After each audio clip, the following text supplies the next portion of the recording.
Welcome sa Tagalog Horoscope, ang iyong gabay sa pang-araw-araw na buhay. Dito, hatid namin ang iyong horoscope araw-araw. Alamin kung ano ang naghihintay para sa iyo sa pag-ibig, trabaho, kalusugan, at swerte. Samahan kami para mas maunawaan mo ang mensahe ng universo para sa iyong araw.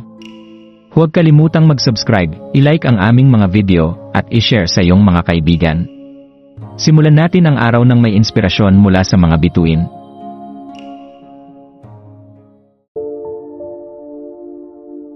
Narito ang iyong pang-araw-araw na horoscope para sa Cancer sa January 5, 2025. Sa linggong ito, habang umuusad ang January 5, inaanyayahan ka ng mga enerhiya ng kosmos na pag-isipan ang sariwang diwa ng iyong espiritu.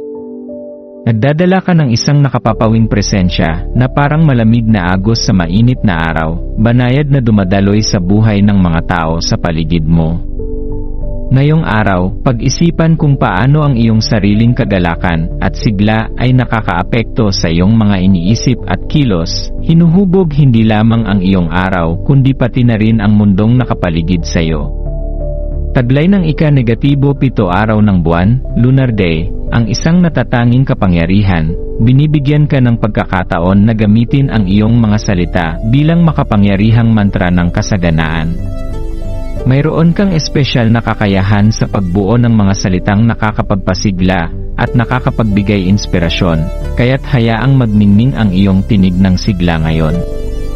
Makilahok sa mga pag-uusap na nagtataguyod ng kasaganaan at panoorin kung paano ang enerhiya sa paligid mo ay nagiging kamangha-mangha. Sa buwan na nasa Aries, maaaring maramdaman mo ang bahagyang mas matinding emosyonal na tanawin.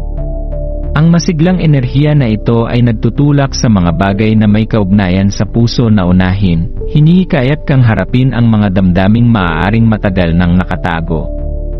Yakapin ang sandaling ito bilang isang pagkakataon upang harapin ang anumang nalalabing emosyonal na isyu, batid na ang pagiging bukas ay maaaring magdulot ng mas malalalim na koneksyon sa mga mahal mo. Habang naglalakbay ka sa araw, naghihintay ang isang makataong kilos para sa iyo, isang banayad na paalala ng kagandahan na dulot ng pagbabahagi ng kabutihan.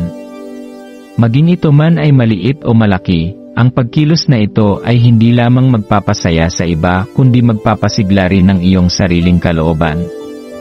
Hayaan mong maging tagapaghatid ka ng kabutihan, sa mga sandaling ito, ang iyong tunay na diwa ang nagliliwanag ng pinakamaliwanag, nag-iwan ng bakas ng positibong enerhiya sa iyong landas.